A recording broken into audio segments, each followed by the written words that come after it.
Assalamualaikum teman-teman. Di video kali ini kita akan belajar tentang kas kecil.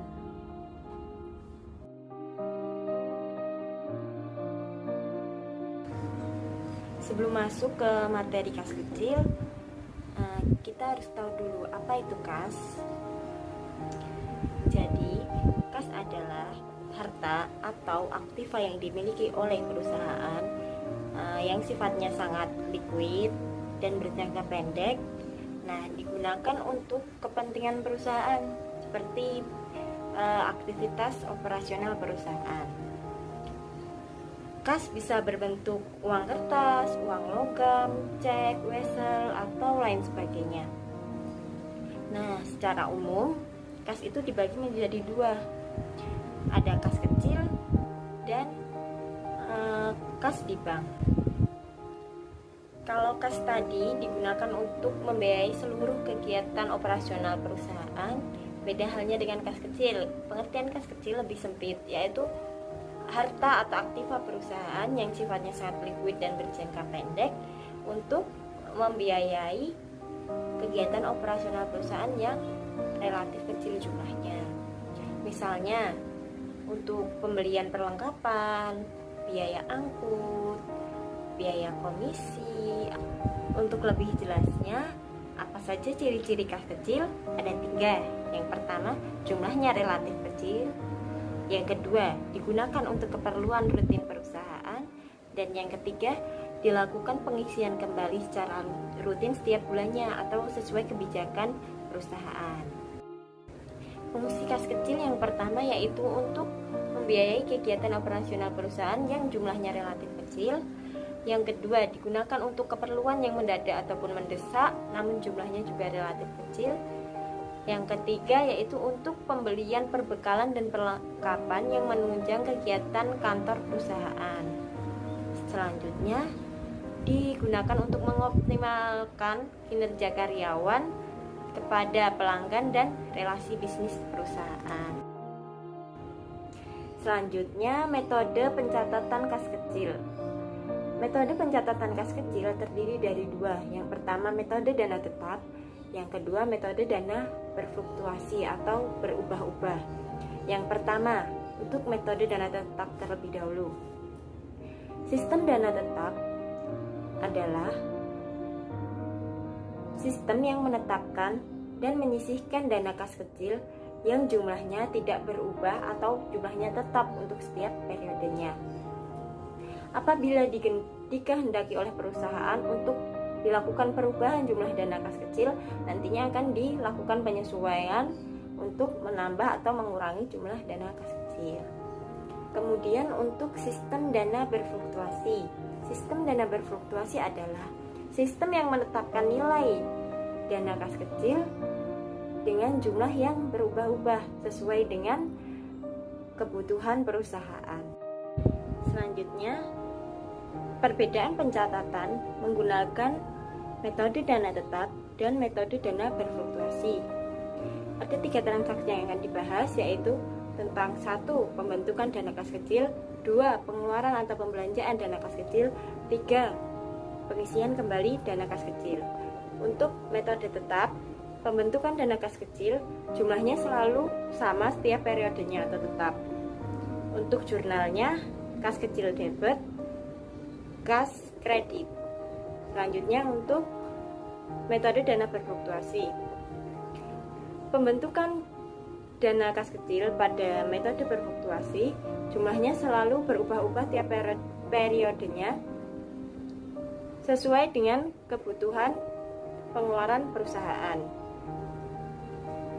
Untuk jurnalnya sama, kas kecil debit, kas kredit. Seperti itu. Selanjutnya untuk pembelanjaan atau pengeluaran dana kas kecil.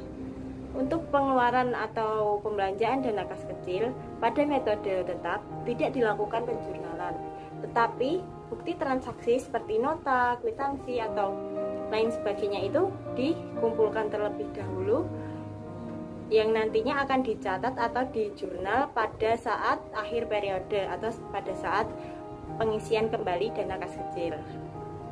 Selanjutnya untuk metode dana berfluktuasi. Untuk untuk metode dana berfluktuasi, setiap transaksi yang terjadi akan dilakukan langsung pencatatan atau penjurnalan. Misal ada pengeluaran untuk membayar biaya telepon dan air, maka jurnalnya biaya telepon dan air debit, kreditnya kas kecil. Seperti itu. Lanjut lagi yang nomor 3, yaitu tentang pengisian kembali dana kas kecil.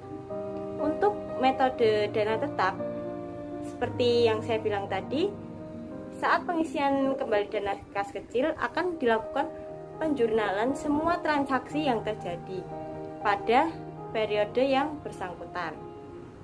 Misal pada periode tersebut terjadi pembayaran biaya sewa dan biaya angkut. Nah, maka jurnalnya biaya sewa debit, biaya angkut debit, dan kreditnya kas. Seperti itu saat pengisian kembali penjurnalannya. Kemudian untuk metode dana berfluktuasi. Untuk metode dana berfluktuasi, saat pengisian kembali, jumlah yang diisikan kembali ke dana kas kecil jumlahnya selalu berubah-ubah.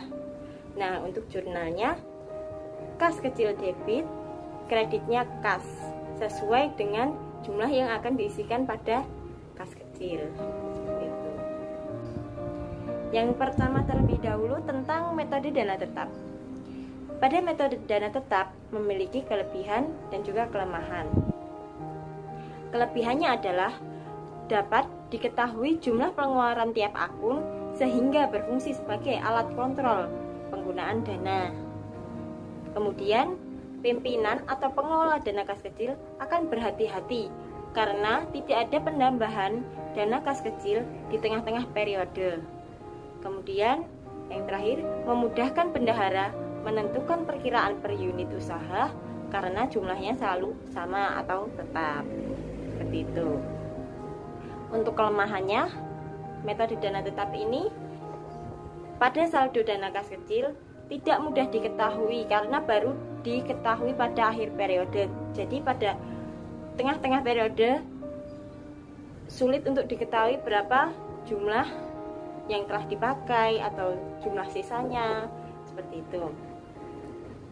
Kemudian yang terakhir, apabila ada kekurangan di akhir periode menjadi masalah karena tidak ada penambahan dana kas kecil. Seperti itu. Jadi pengelola dana kas kecil harus berhati-hati dalam menggunakan atau pengeluaran pembelanjaan setiap harinya atau setiap periodenya. Selanjutnya untuk metode dana berfluktuasi. Untuk metode dana berfluktuasi memiliki kelebihan yang pertama yaitu pengeluaran dana kas kecil langsung dibukukan atau di jurnal. Jadi, saldo kas kecil dapat diketahui sewaktu-waktu. Berapa jumlahnya pengeluarannya, berapa saldonya, seperti itu. Kemudian, apabila terjadi kekurangan pada dana kas kecil, dapat dilakukan penambahan sewaktu-waktu sesuai dengan kebutuhan pengeluaran perusahaan. Jadi lebih mudah. Selanjutnya, dapat meringankan akuntan karena penjumlahan langsung dilakukan pada kasir kas kecil saat terjadi transaksi. Maksudnya, saat terjadi transaksi langsung dilakukan penjurnalan sehingga meringankan akuntan tidak harus menghitung lagi. Jadi bisa langsung melihat saldo yang ada dan jurnal yang telah dibukukan, seperti itu. Untuk kelemahannya, pada metode dana berfluktuasi ini memiliki kelemahan yaitu pengelolaan dana kas kecil yang kurang efisien atau terjadi pemborosan karena kurangnya sikap hati-hati kasir kas kecil dalam pengelolaan dananya. Jadi pada sistem dana berfluktuasi ini bisa dibilang dapat tidak efisien atau boros karena setiap ada kekurangan pengeluaran dapat ditambah sewaktu-waktu, seperti itu. Selanjutnya kita akan masuk ke contoh transaksi. Untuk transaksi yang pertama, pada tanggal 1 Januari 2020, pembentukan dana kas kecil sebesar 2 juta rupiah. Untuk jurnalnya, pada metode dana tetap, maka di jurnal kas kecil debit sebesar 2 juta rupiah, kreditnya kas sebesar 2 juta rupiah. Untuk metode dana berfluktuasi, sama jurnalnya seperti metode dana tetap. Selanjutnya, untuk transaksi pada tanggal 5 Januari 2020, pembayaran biaya telepon, air, dan listrik sebesar 100.000. Maka jurnalnya pada metode dana tetap tidak dilakukan penjurnalan, tetapi nota atau bukti transaksinya akan disimpan untuk dilakukan penjurnalan pada akhir periode atau saat pengisian kembali. Kemudian untuk dana berfluktuasi akan langsung dijurnal dengan jurnal biaya telepon dan air, biaya telepon listrik dan air debit sebesar 100.000, kreditnya kas kecil sebesar 100.000. Kemudian ada transaksi lagi pengeluaran. Pada tanggal 22 Januari 2020 melakukan pembayaran pembelian perlengkapan sebesar 200.000. Maka pada jurnal di metode dana tetap tidak di jurnal atau disimpan notanya. Kemudian untuk metode dana berfluktuasi langsung dilakukan penjurnalan dengan jurnal debit perlengkapan sebesar 200.000, kreditnya kas kecil sebesar 200.000. Kemudian pada tanggal 31 Januari 2020 dilakukan pengisian kembali dana kas kecil pada metode dana tetap. Kemudian untuk metode dana berfluktuasi dilakukan pengisian kembali sebesar 1 juta rupiah. Kita bahas yang pertama untuk metode dana tetap. Dana tetap dilakukan pengisian kembali. Kita harus melihat nota yang telah disimpan tadi atau transaksi yang telah terjadi pada periode tersebut. Untuk periode ini yang terjadi transaksi pembayaran biaya telepon dan air dan juga transaksi pembelian perlengkapan. Tadi untuk biaya telepon dan air sebesar 100.000, kemudian pembelian perlengkapan sebesar 200.000, maka di jumlah berarti 100 ditambah 200 jumlahnya 300.000. Maka pada pengisian kembali menggunakan metode dana tetap ini di jurnal biaya telepon, listrik, dan air debit sebesar 100.000, kemudian perlengkapan debit sebesar 200.000, kreditnya kas sebesar 300.000. Seperti itu untuk dana kas kecil. Kemudian untuk dana berfluktuasi, pada dana berfluktuasi ini dilakukan pengisian kembali sebesar 1 juta rupiah. Untuk sistem dana berfluktuasi ini tidak mengacu pada transaksi yang sebelumnya, tapi mengacu pada besarnya pengisian kembali yang ditetapkan oleh perusahaan. Nah, ini dilakukan pengisian kembali sebesar 1 juta, maka jurnalnya kas kecil debit sebesar 1 juta rupiah, kemudian kreditnya kas sebesar 1 juta rupiah. Sampai di sini dulu ya penjelasan dari saya. Semoga bermanfaat. Assalamualaikum warahmatullahi wabarakatuh. Sampai jumpa.